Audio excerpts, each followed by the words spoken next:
أعوذ بالله من الشيطان الرجيم بسم الله الرحمن الرحيم الحمد لله رب العالمين الصلاة والسلام على أشرف الأنبياء والمرسلين إن الله وملائكته يصلون على النبي يا أيها الذين آمنوا صلوا عليه وسلموا تسليما اللهم صل على محمد وآل محمد. ارباب دانش امین کرام نہایت واجب احترام حضرت حسین علیہ السلام،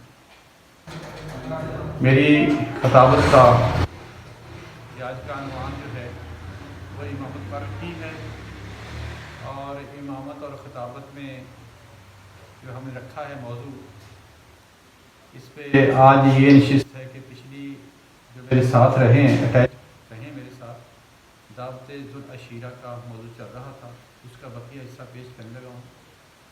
جب اللہ نے اپنے گھر میں دعوت نہیں رکھی تو حضرت عمران نے اپنے بھتیجے پاک محبوب اللہ کا اور محبوب محمد مصطفیٰ صلی اللہ علیہ وآلہ وسلم محبوب کبریا، اللہ کا پاک حبیب کبریا، تو اس کے لیے آپ نے اپنے گھر حضرت عمران نے دعوت رکھ کر دنیا والوں کو یہ پیغام دیا کہ جب نکلنے لگے، دعوت 3 دن ہوتی رہی، جب تیسرے دن کھا کر دعوت سے نکلنے لگے تو آپ نے اپنے قبضہ تلوار پہ ہاتھ رکھا اور کہا رکو، ٹھہر جاؤ، کیونکہ برادران بھی تھے اس میں اور غیر بھی تھے، اپنے تھے، اور حضرت عمران کی جرأت اور شجاعت کو جانتے تھے، کیونکہ علی کا باپ ہے، شجاعت کیسے نہ ہو۔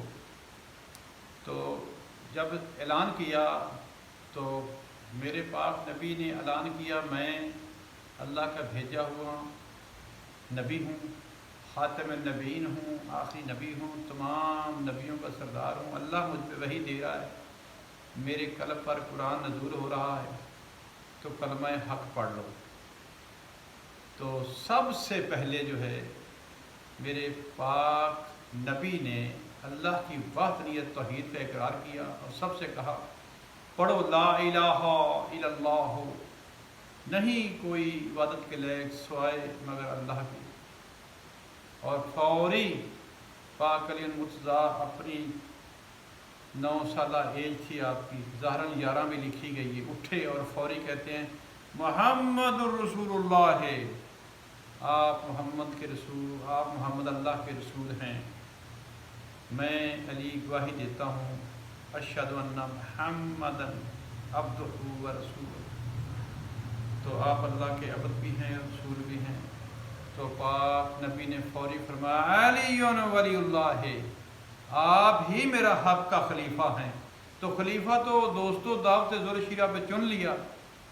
جب بچپن میں پاک علی نے کلمہ حق پڑھا تو کتابوں والوں کو لکھنا پڑا اسکول کے نصاب میں کہ علی بچوں میں پہلے ایمان لائے، یہ لکھا ہوا ہے نا، بچوں میں۔ آپ دیکھیں، غور کریں، بچے تھے کتنے، کوئی 100 50 200 400 بچے تھے بھائی۔ ظاہر پاک علی المرتضیٰ کا ایج کم تھا، باقی 80 سال کے، 40 سال کے، 60 سال کے سارے ایسے تھے، تو بچے، یہ بچے تھے، بچوں میں سب سے پہلے ایمان لائے۔ جو کلو ایمان ہیں حضرت عمران کے بیٹے فاطمہ بنت اسد کے لال، تو وہ جو کلو ایمان ہیں ان کے بارے میں ایمان لائے۔ ایمان لاتا ہو وہ ہے جو پہلے بے ایمان ہو، تو جو کلو ایمان ہو اس تو ہے ایمان کی گود میں پلا ہے، کعبے میں آیا ہے، علی مرتضیٰ نے پاک رسول زبان چوسی ہے، تو ہے ہی کلو ایمان۔ اس کا یہ لکھ کر کیا ثابت کیا کہ بچوں میں علی پہلے ایمان لائے؟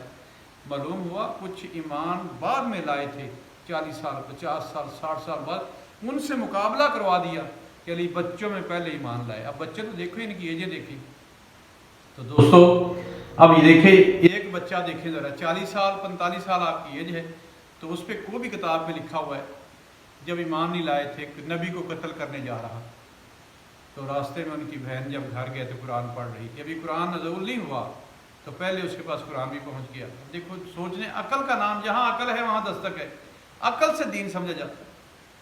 تو وہ جو قتل کرنے جا رہے اس کا نمبر پہلے، اور جو حق کا ولی ہے تو جو ایمان بچوں میں پہلے ایمان لائے اس کا نمبر چوتھا. یہ انصاف ذرا کیجیے، سمجھیے. اور کسی سے کوئی جھگڑے کی کوئی عداوت، کوئی دل میں ایسی کوئی کینہ نہیں ہے. ذرا سوچ کا نام ہے، سوچ کی وجہ سے دین ہے. دین حق سوچ سے بنتا ہے، ورنہ یہ فرقے نہ ہوتے. تو انشاءاللہ اگلی خطابت میں بقیہ حصہ پیش کریں گے. وآخر دعوانا الحمدللہ رب العالمین.